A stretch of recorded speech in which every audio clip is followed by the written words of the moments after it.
Okay. Hello everyone. இது வந்து group training பத்தின ஒரு சின்ன ஒரு அப்டேட்டு. இது குரூப் ட்ரெய்னிங்னா என்னன்னு ஃபர்ஸ்ட்டு சொல்லிர்றேன்.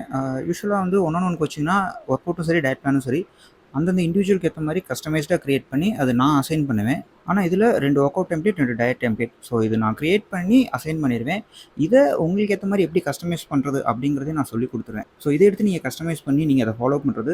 தென் உங்க கோலுக்கு ஏத்த மாதிரியான ப்ராக்ரஷன் நடக்குதா இல்லையாங்கிறத வீக்லி செக் இன் கால் மூலமா ட்ராக் பண்றது. அதுக்கடுத்து என்னென்ன பண்ணலாங்கிறத உங்களுக்கு அட்வைஸ் பண்ணி டைரக்ட் பண்றதும், இந்த விஷயங்கள் எல்லாமே நடக்கும். யூசுவலா ஒன் ஆன் ஒன் கோச்சிங் அப்படின்னா பிளான் எல்லாமே கம்ப்ளீட்டா நான் குடுத்துருவேன். அத எக்ஸாக்ட்டா ஃபாலோ பண்ணா போதும். பட் இது வந்து அத அஃபோர்ட் பண்ண முடியாதவங்களுக்கு, ஸோ உங்க சைடு எஃபோர்ட் கொஞ்சம் போடுற மாரி இருக்கும். பட் இது எது கரெக்ட்டா பண்ணணுமோ அத ஷேர் பண்ணி பண்ற மாரி தான் இருக்கும். ஸோ உங்களுக்கு அந்த கெஸ் ஒர்க்லாம் இருக்க சான்சஸ் கிடையாது.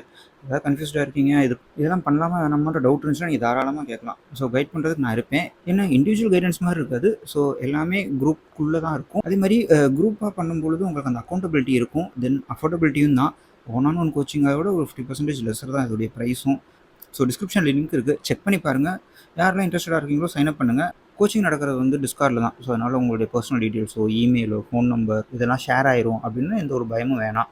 உங்களுக்கு இன்ட்ரெஸ்ட் இருந்துச்சுன்னா சைன் அப் பண்ணுங்க. இல்ல யாருக்காவது யூஸ் ஆகும்னு நினைச்சீங்க அப்படின்னா அவங்களுக்கு அத ஷேர் பண்ணி விடுங்க. Thank you.